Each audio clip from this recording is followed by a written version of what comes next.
Their kids, it's not they're anti-church. There's no connection to church. It's like they've written it off completely. Hello, and welcome back to Religion to Reality, where this episode we're going to be looking at the generational differences in discipleship. I'm your host, Dave Plisky, joined by my friend and co-host, Father John Gribowich. One of the interesting things we have to consider when we look at the results of our discipleship study, which polled mass-attending Catholics, is the age differences between the respondents.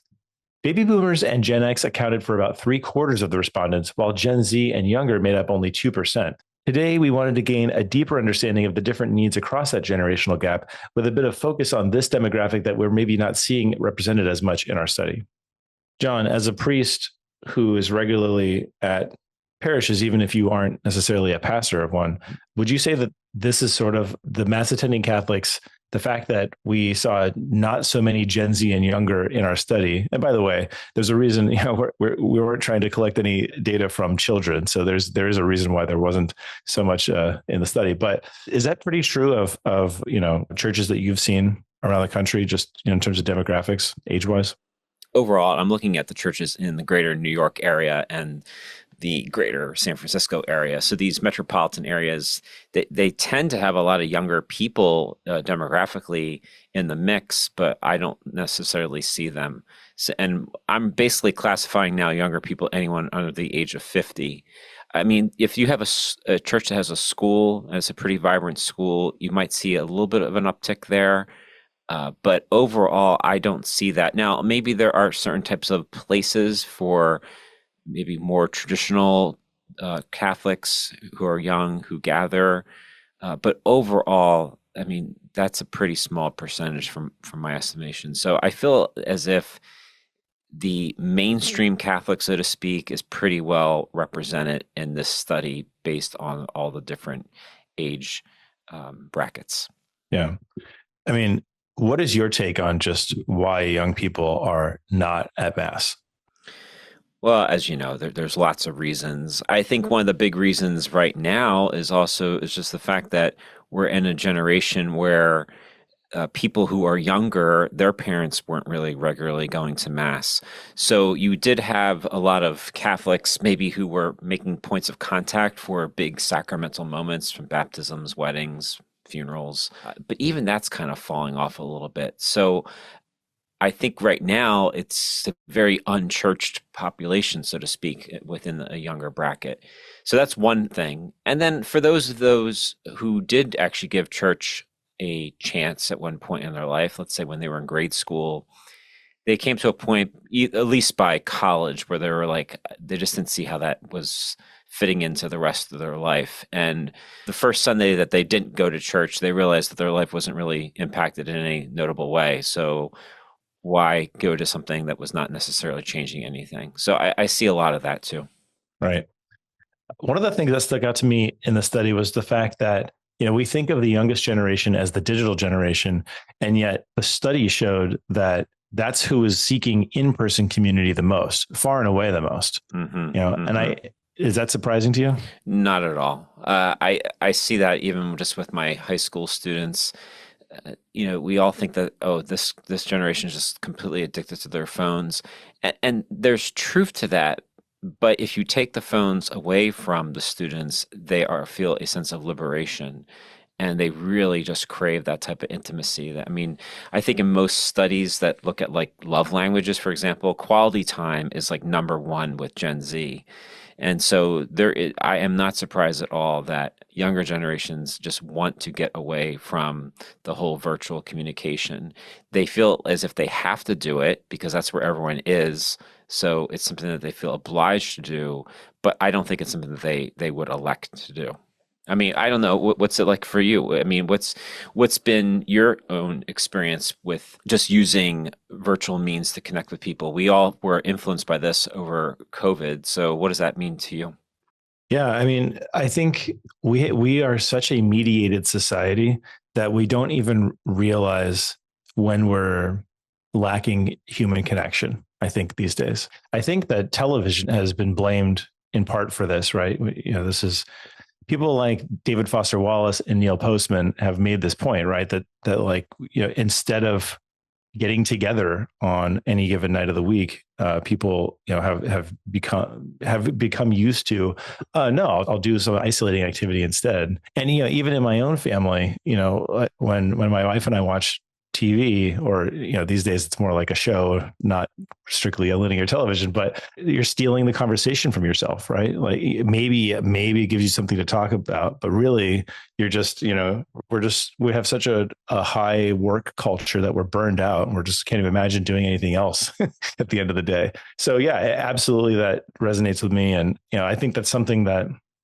I think it's only getting worse, right? Kids are growing up in like such a hyper, like work and productivity focused kind of culture, even among Christians, right? It's not like the Christians of the US are the bastion away from this thing. It's actually like the Christians have mostly perpetuated it. Before we go too far down the rabbit hole, for this week's episode, we spoke with 3 different guests who all have experiences in ministering to those unique needs of the different age demographics. First up is Mike St. Pierre, superintendent of schools in the Diocese of Allentown, Pennsylvania, and previously the executive director of the Catholic Campus Ministry Association. We spoke with Mike about his experience in ministry and how he implemented some of that at home.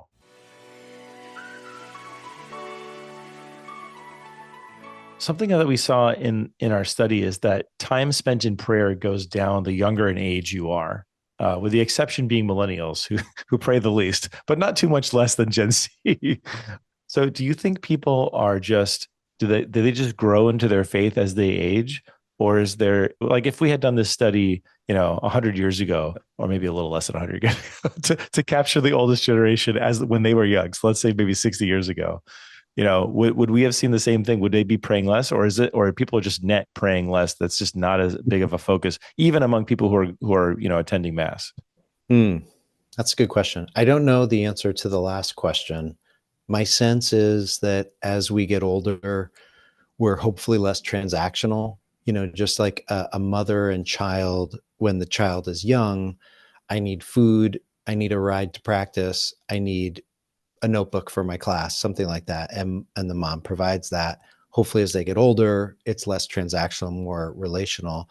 I do think for a lot of people, in terms of our relationship with God, it's somewhat similar, where we're very good at teaching people to say prayers. In my mind, really where we ought to be going is towards prayerfulness. And so not so much about saying prayers, but helping people to be prayerful and then showing them what that means. I really believe, Dave, that we don't typically as a church have a problem in terms of what to believe. It's how to live out that belief. Think about like the average Sunday homily. The content is 99 out of 100 times fantastic, and there's really not much controversial in it. And, I think most people are really more hungry for, well, tell me how to do that on a Thursday in December when I'm feeling stressed and I'm kind of tired and my job is okay, and that's what I think so many people need is the how. The how-to.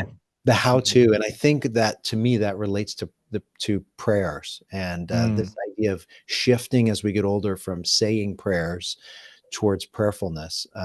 We have a fantastic Catholic youth organization here in Allentown related to youth sports. And I always have very mixed feelings about before the basketball game when both teams line up at midcourt and they say a very abrupt Hail Mary. And on one hand, that is fantastic. In the big scheme of things, like would that every youth athlete would do that. It's great PR message too, right? Like we could say they do that. They're praying before the game. Yeah, absolutely.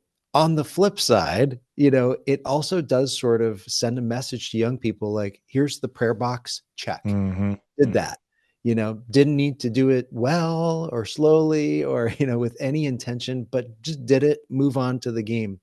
So it's an interesting dynamic and I don't have all the answers to it, but I do think that shift of saying prayers to prayerfulness, I think that's part of it. You have kids yourself. Is that something that you have helped them to cultivate in their spiritual lives? Well, and as I say that, I'm really trying to get myself to stop saying the word spiritual life, because just what you're saying, the whole checking the box idea, That's what religion to reality is all about. We're trying to get people to stop, thinking that we live two separate lives, our spiritual Mm. life over here and the rest of our life over here. No, we're just living our lives. And hopefully that spiritual maturity is pervading every aspect of it. So I guess what I just mean is in their lives. 100%. But I have to be honest, it wasn't until COVID that as a family, we really took that seriously. Mm. I was sort of the lazy Catholic professional dad who just relied on our parish and our Catholic schools to really like do the work, And in COVID, we didn't have those structures. And so it was all on us. And I have to say, I'm not proud of this, Dave, but I resisted that. I did not want to be the spiritual leader in my home, and I was forced to. Mm. And really, it was, I think, just God's invitation to do what I should have been doing all along. But we really have invested a lot in terms of like just the evening prayer experience. And there's a lot I could say about this, but the evening prayer experience and the Sunday experience. And the beautiful thing, as long as we're on planet Earth, is we screw up a lot, and then we have hopefully next opportunities to try it again.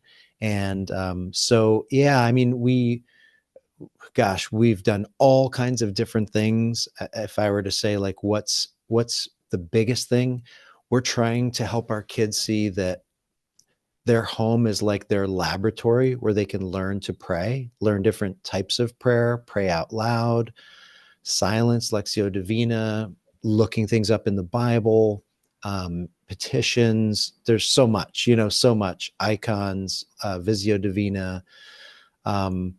So thinking of the home as a lab to learn prayerfulness and to test out different styles of prayer. And the other piece is consistency and brevity. Last night, our family's been praying together for years now, since COVID evenings. And it could be 5 minutes, it could be 10 minutes.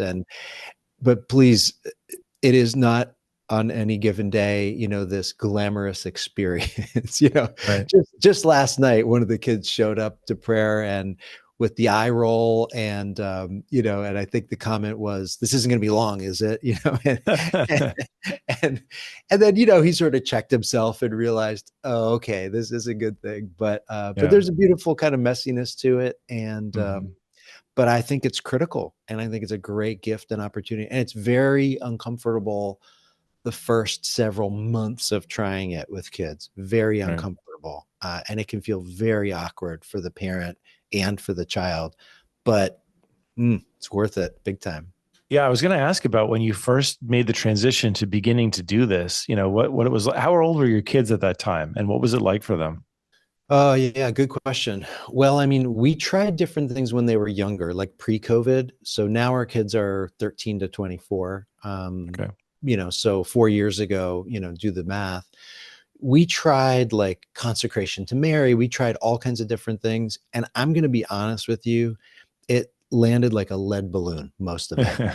It was like too much of a program. Yeah. It was too long. These weren't programs built for young people. They were fidgety, and even when we would try to pray the rosary as a family, it was a horrible experience. Like, I know the Holy Spirit was there and I'm sure the Blessed Mother was pleased, but I dreaded it, and so I think with COVID, it was just this idea of, in the beginning, we're just going to try this and it's going to be brief and we're going to try not to miss 2 nights in a row, so we might miss a night here or there, but let's try not to make it a pattern. And just dragging your butt to that moment and just recognizing that some days that's enough. But yeah, I mean, really the problem was me. I just didn't want to do it. I just wanted to be kind of a lazy Catholic and let somebody else do it. Was it laziness, or was there something else you didn't feel prepared, in some way? Probably a part of the latter. You're right. I'm sure there was some fear that I wouldn't do it right, or, that it would be uncomfortable or something like that. So but ultimately you didn't go seek out further formation. You're just like, you know what? I do have what I need. I just have to do this. It's rip the Band-Aid off. Yeah. Because there's so many ways to pray. There's so many resources. And our kids were comfortable with that. It's just, when you say, hey, I want you to lead the prayer tonight, or I want you to design a prayer service or something, that's harder for them. But just meeting at 9 p.m., in mom and dad's bedroom for evening prayers, no problem, So, but it's, like you, I mean, I've been in ministry a long time. I've got degrees and all that. But even in that moment, I could be tempted to say, let's just call it in tonight. Everybody's tired. Do we really need to do this? Man, John, my main takeaway from that conversation is how refreshingly honest and practical it was. Mike was willing to put himself kind of out there personally, not just, in terms of his professional role, and admit that he was just not kind of cutting it for his kids in terms of introducing them to a life of prayer and prayerfulness, as he would say. Oh yeah. That was really refreshing, and also very relatable too. I'm like, yeah, how many times do I feel not showing up for mass, and I'm the one who's saying it? Yeah, I mean, that is showing up is so much. That is at least half of the practice, if not more. Right? Is just showing up and just seeing, what. Right. Because what you're really what is it? What do we mean by prayerfulness apart from saying prayers, as he pointed out? Well, it's really just recognizing how God is showing up in your life, right? Like, what is God doing with you? Yeah, I kind of like, in some ways, I wish he maybe unpacked a little bit more by what he meant by prayerfulness, because I mean, I feel like I get what he's trying to say, but I guess what I think when I hear that is thinking like, how are you aware of the presence of God, right? I mean, and what that practically means is that like everything is more than what it appears to be, that there's some type of deeper lesson that's embedded in everything. And I don't think it's even just really a lesson like so you can add more knowledge to your awareness of God, but it really is a way forward to knowing how you are really being pruned, or the way that you're kind of being purified or refined. I mean, everything that you do, I mean, you must have this every single time that Matthew cries in the middle of the night. It's like, okay, that's something that I have to attend to, someone I have to attend to, but it also means that there's something in myself that has to now be reordered or changed. So everything is this dynamic moment for deepening our awareness of who we are being called to be, and how we're getting there.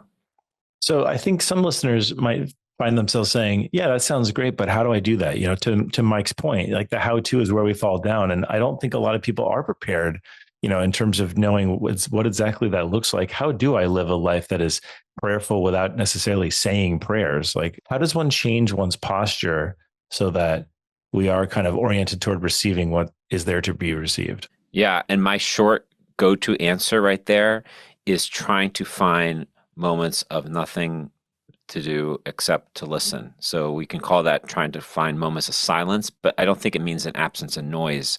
I think it's more about trying to be quiet so you can listen. And I feel like if you can start with like 3 minutes a day of like, this is intentional time to just listen.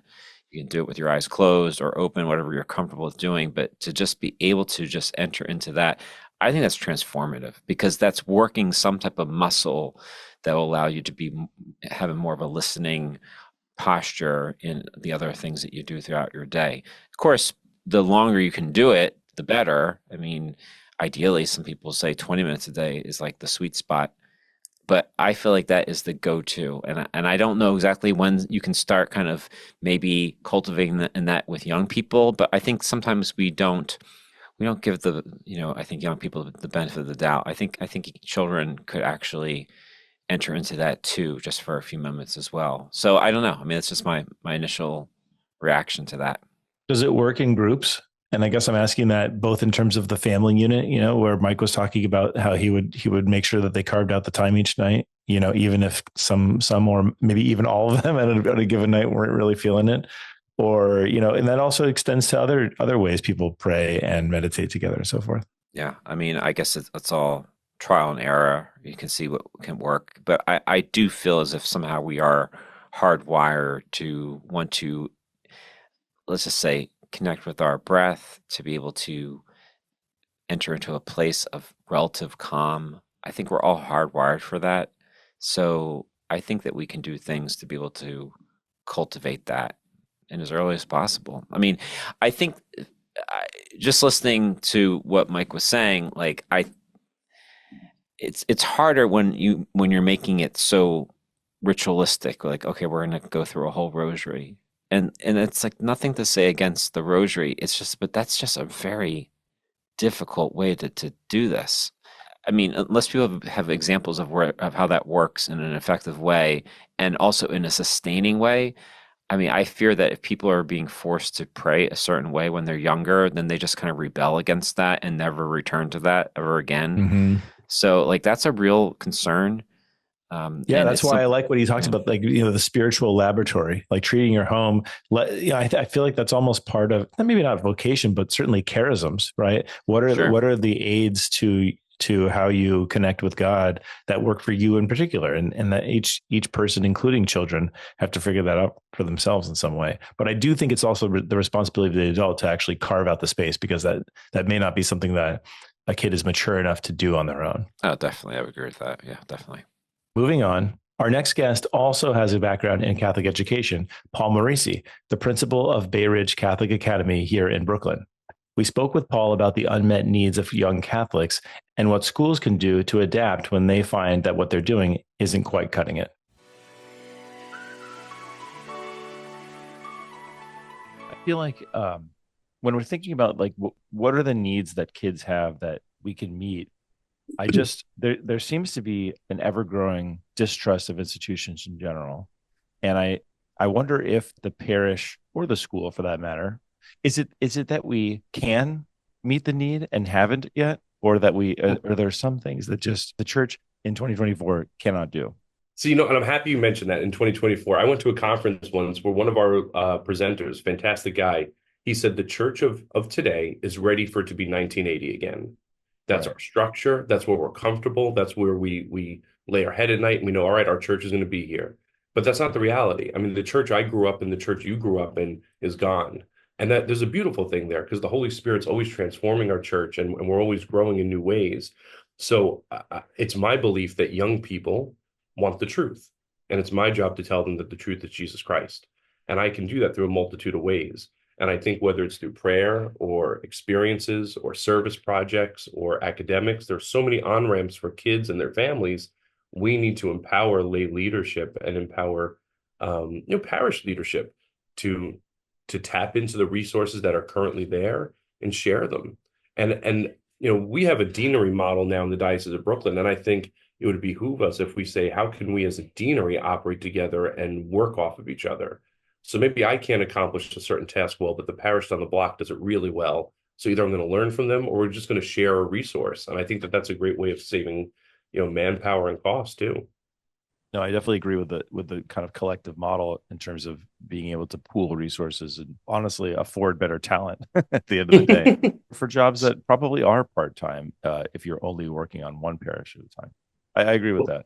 It's so hard to be a part-time employee at a parish, because there's so many different needs. And I mean, I know it happens, and I know some people do it better than others, but it's so many parishes need that attention. That, I mean, we've had so many great ministers that I've worked with over the years, and when they say they're part-time, and then you hear they're still working 50 hours, it's an odd dynamic. So let's get like really specific. Where do you see things working right now, Paul? Like, where do you feel like there's real encounters with Christ, that there's a real moving the needle, so to speak? Like, can you get specific examples either from what you are doing within your school, or the things that you know of within the diocese or parishes and things like that? So let me give you an example. When we hire faculty here at our academy, I try not to say, all right, you're going to teach middle school religion, and here's how Mr. Morisi wants you to do it. I kind of work with that person, say, hey, what's your vision for middle school religion? What are some resources that we're using that work? What are some resources that don't work? So, for example, here at Bay Ridge Catholic, we decided that our textbook model was not working in middle school. So after a conversation with our middle school religion teacher, who does such great work, who's very, like, his calling is Taze prayer and retreat ministry. That's what he's comfortable with. All right, so let's give young people an experience of Jesus Christ. So we switched out. We're using the UCAT for our middle school to learn religion this year, which I think it challenges the students differently. I think when you're not using the textbook you've been using since kindergarten, you take a new approach to what's in front of you. And we have implemented experiences. Yesterday we had Net Ministries here for a retreat. We've had graduation retreats for our students. We've been bringing them to adoration. We're giving them opportunities for confession. So we're trying to find on-ramps for kids, whether it's academically through a new kind of way of learning, through a new textbook, which maybe might challenge them more. Because the other thing is this, I think so many young people are told you are lazy. You don't want to learn about the faith. I mean, the church has always been countercultural. Young people love to be countercultural. And I think when we start approaching it and we say, hey, the history of the church is beautiful, and we're going to approach it in this new way, and you kind of turn it around and give the kids a 180, I think it gives a new perspective and it engages them differently. Does that make sense? Is there a student that you can think of that has had a sort of a transformative experience through some of the things that you're doing differently? You don't have to drop any names or anything, but Well, yeah, I mean, I had a kid. Speaking to a kid yesterday, and he's one of our seventh graders, and he's really into art, right? And sometimes we think, well, when we talk about Jesus, we don't think about art. But I mean, the history of the Catholic Church, the Orthodox Church, the artwork is fantastic. Just look at the buildings. And he said to me, I saw a clay model of Noah's Ark. Are there any other clay models of things in the Bible? Do you think I can make some clay models? And I'm like, dude, we will get you all the clay we can afford. Like, let's start doing it. Because that was an on-ramp for him. So why would we stifle it? Let's encourage it. And hey, if that sparked him, maybe it sparked somebody else.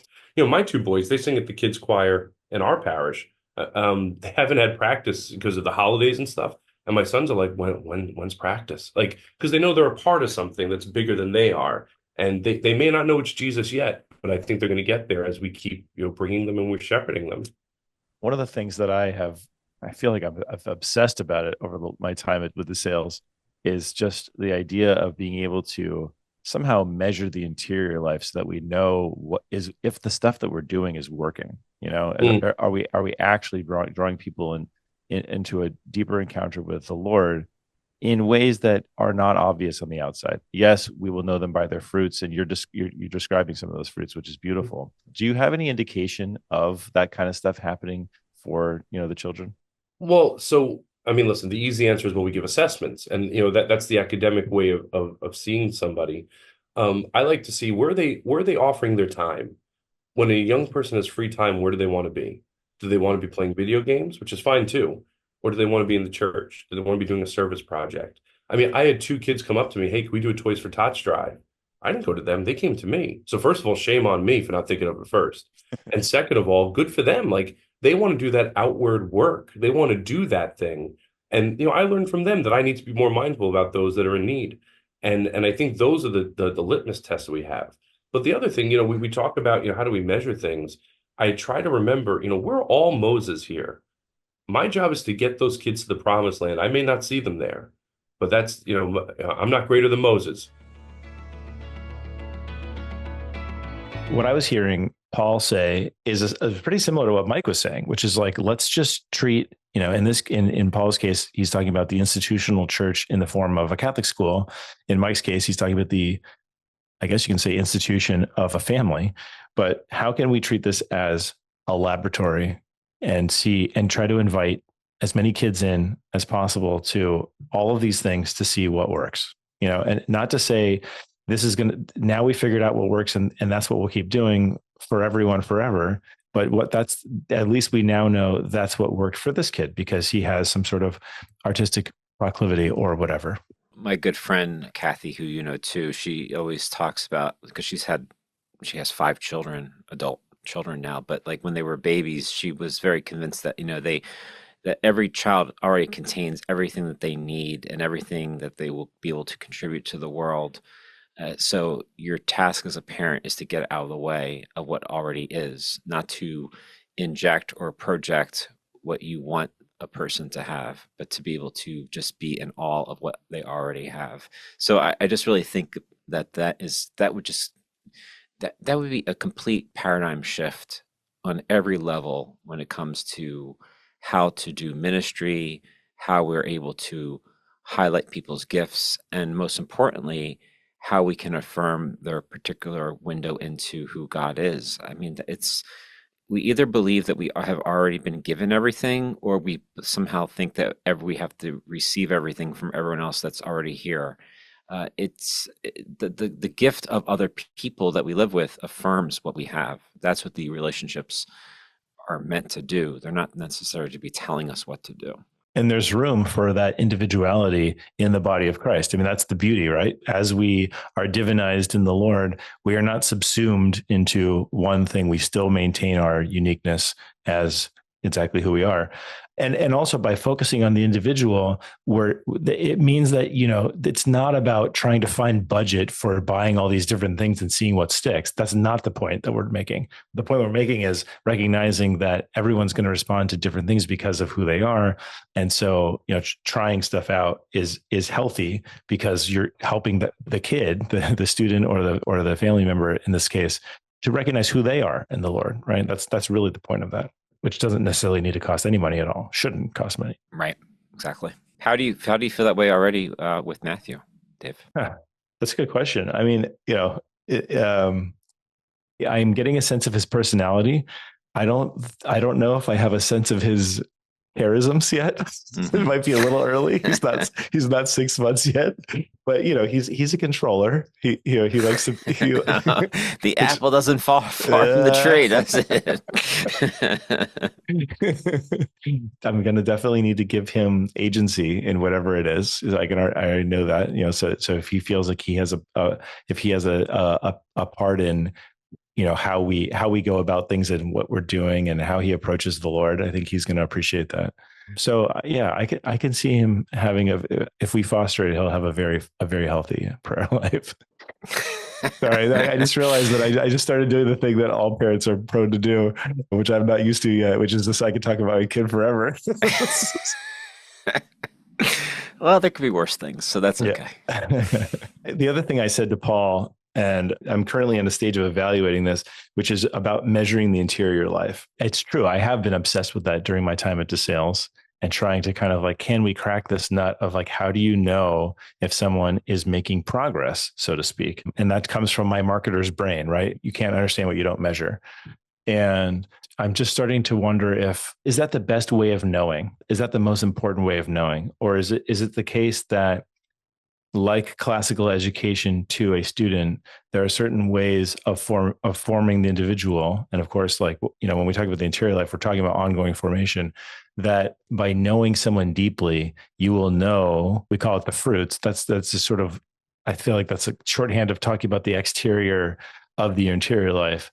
But to know someone deeply, and then again, this goes back to the understanding the individual. I think that's where we have failed previous generations of kids, is just by trying to, I don't know if this is a product of, since the Prussian education system or earlier than that, but just trying to fit people into the factory model of education, the factory model of life in general, work, whatever it might be, where it doesn't matter, the outliers be damned, because we've got efficiency to maximize here. And so we're moving on, regardless of if it really helps each kid, It's a very interesting thing to really consider. I mean, what is the goal of efficiency? There needs to be some type of goal. At the end of the day, right? Greed, honestly, right? It's maximizing profits. It's capitalism 101. So much to say there. So we'll just let that rest for now. Before we get even further off topic, let me pull us back and move on to our next and final guest. While we've mostly focused on younger Catholics so far, we didn't want to do that at the exclusion of the older demographics, who are currently the ones much more likely to be involved with church life. To get into this, we spoke with Friar Rick Riccioli, a Franciscan friar and pastor of Most Holy Trinity St. Mary in Brooklyn, who we spoke with last episode. Like many parishes in New York, his has seen a rapid demographic shift in just the last generation.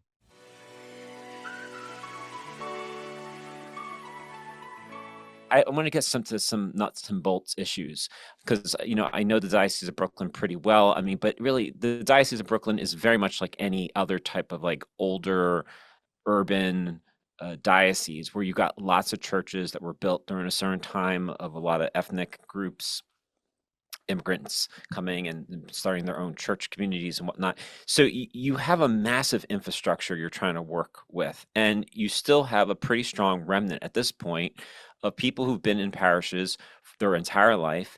They're now in their 70s, 80s. They still are faithfully coming. They're still contributing, at least financially, to the church. And they sometimes have a strong hold on what you can do ministerially when you're trying to kind of also be very aware that the demographics are changing. So that's one thing I wanted to kind of just bring up with you is like, how do you do that? Now, there's some creative stories I've heard of. In fact, one of the most documented stories is based out here in San Francisco at Most Holy Redeemer, which was a parish that had a big Polish population traditionally throughout much of the early 20th century. And then it's in the Castro section, which became by the 1960s a very big gay community. And you had these elderly women who were Polish, who were losing their husbands, who were dying. And then in the AIDS crisis, you had so many people affected by that. And it was a remarkable story of both these elderly women befriending men who lost their partners from AIDS. And that was one way of trying to bring these two different groups from two different time periods of the parish together. Now, that's a pretty remarkable story. And I'm sure there's other examples of things comparable to that. But just on a more practical day-to-day experience that you have, do you see the challenge, and how do you address that challenge? You captured the diocese pretty well, I think. There might be a little bit more youthfulness than you might expect. Mm-hmm. But yeah, we have the legacy infrastructure that we have to maintain.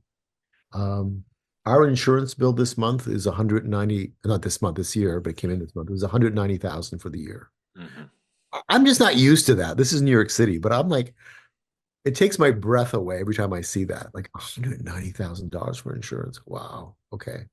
We have a lot of buildings. Now, we're also blessed that several of these buildings are producing a lot of income for us. So it's going to work. And I'm grateful to the diocese for helping us with that. So there's a lot of stuff I'm maintaining and maintaining the vibrancy of the community. We have a Polish community too, and they have their customs and stuff. How do you do that? For me, it comes down to, and you hear this in confession, right? It's like the biggest anxiety, the biggest worry a lot of these people have they been successful in transmitting the faith to their children? And it breaks their hearts. So if you can say to them, I have an idea of how we can maybe help bring young people back to the faith, they'll do anything.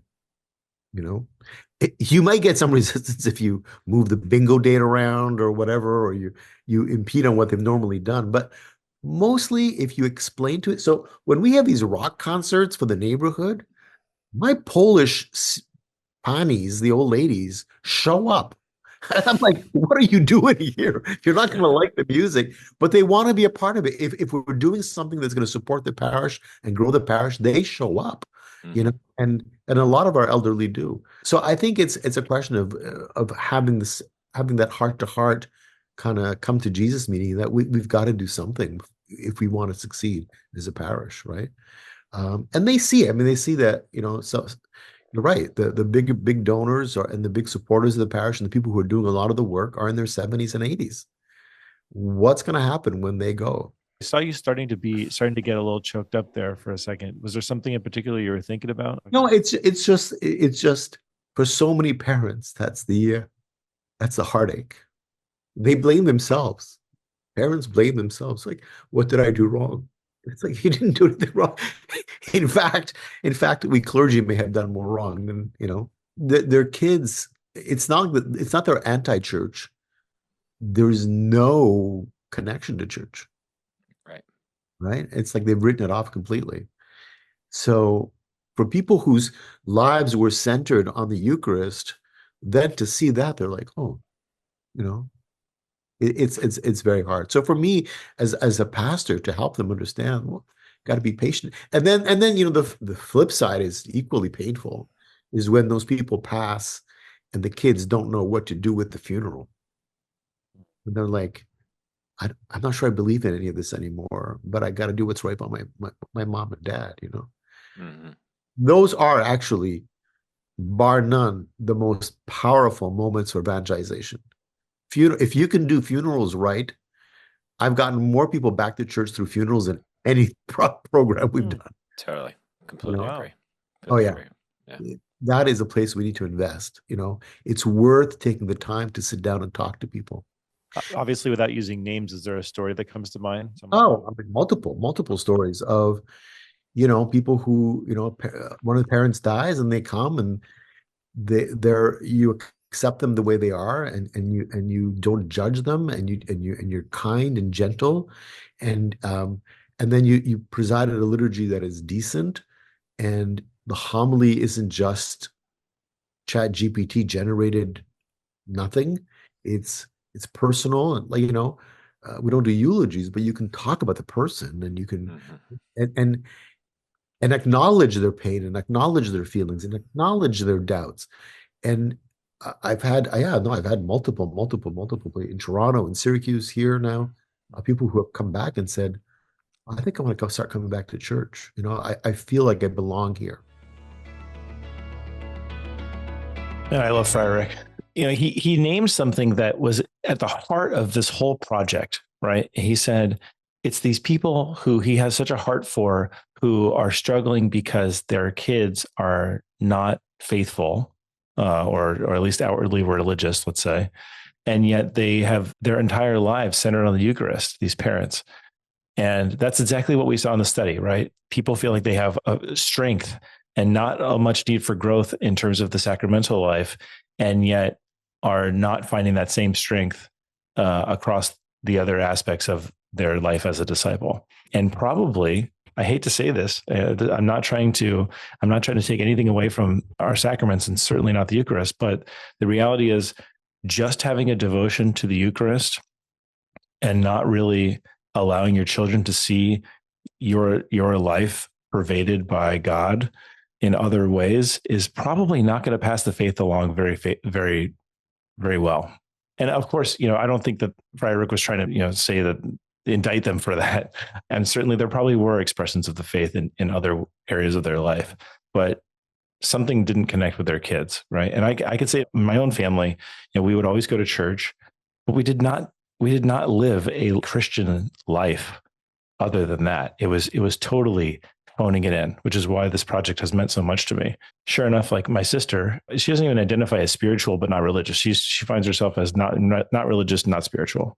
And actually, both my parents don't go to church either anymore. I'm the outlier. It actually didn't even work for them, let alone their kids in some way. Yeah, I guess there was something that from that time period that was this idea that this is a good thing to do, to go to church. So that's just like we have a whole list of good things to do. Like one should go and take out books from the library, and one should go to the gym and exercise, and one should go to church on Sunday. Like I feel like it becomes like something that we feel is a recipe for some level of success or some level of responsibility. But yeah, I mean, I think the whole church thing is interesting because we once again don't really treat it as an entry point. We try to make it an end point, maybe rather than an entry point. And when that happens, I think we run into the problem of it trying to expect more from it than it's possible.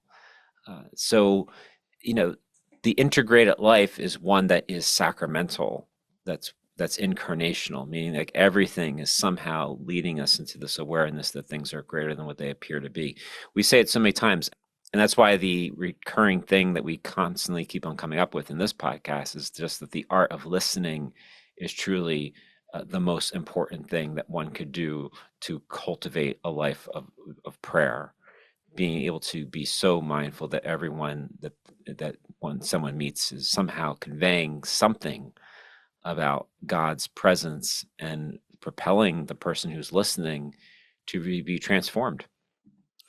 I really did like Friar Rick's mentioning about the importance of funerals. And I was just thinking about that because it was last week I had a funeral. And, first off, I did not know the person who died. And I just really hardly even knew the woman of who was the wife of the person who died. And I was surprised I was asked to do it. It was at a church that I just kind of say mass at periodically.